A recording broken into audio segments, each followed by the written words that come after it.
పేద బడుగు బలహీన వర్గాలకు అండగా నిలిచిన గొప్ప వ్యక్తి వంగవీటి మోహన్ రంగా అని ఆయనను స్ఫూర్తిగా తీసుకుని నేటి యువత పేద ప్రజలకు సేవ చేయాలని జనసేన పార్టీ పిఠాపురం నియోజకవర్గ నాయకులు డాక్టర్ పిల్ల శ్రీధర్ పిలుపునిచ్చారు. పిఠాపురం నియోజకవర్గం కొత్తపల్లి మండలం కొత్తపల్లిలో వంగవీటి రంగా రాధా మిత్రబండ్లి ఆధ్వర్యంలో వంగవీటి మోహన్ రంగా 77వ జయంతిని ఘనంగా నిర్వహించారు.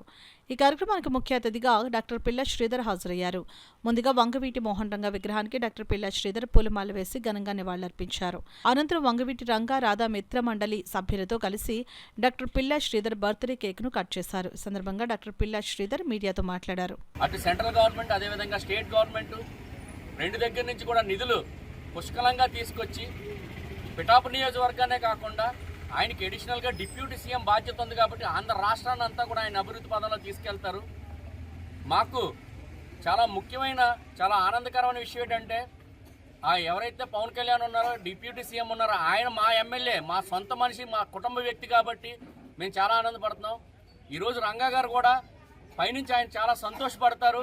నా భావజాలం అన్నది చావలేదు, అది పవన్ కళ్యాణ్ రూపంలో ఈరోజు ప్రజలందరికీ ఉపయోగపడుతుందని చెప్పేసి రంగా గారు కూడా హర్షించే విధంగా ఈరోజు పవన్ కళ్యాణ్ గారు ఉన్నారని, అదేవిధంగా రంగా గారు ఆశయాల్ని తీసుకెళ్ళడానికి ఈరోజు కొత్తపల్లి మండలమే కాదు, పిఠాపురం నియోజకవర్గమే కాదు, ఆంధ్ర రాష్ట్రం భారతదేశం కూడా యువత అంతా కూడా సిద్ధంగా ఉన్నారని, మీ భావజాలాన్ని మేమందరం కూడా భవిష్యత్తులో మరింత ఉధృతంగా మేము జనాల్లో తీసుకెళ్తామని ఈ సందర్భంగా తెలియజేసుకుంటూ మరొక్కసారి ఇంత మంచి అవకాశం ఇచ్చిన కొత్తపల్లి జన సైనికులు, క్యాప్స్రాక్స్ వారికి, అదేవిధంగా పిఠాపురం నియోజకవర్గ ప్రజలందరికీ కూడా ధన్యవాదాలు తెలియజేసుకుంటూ మరొక్కసారి ఆ మహానుభావుని మనస్ఫూర్తిగా మేము తలుచుకుంటూ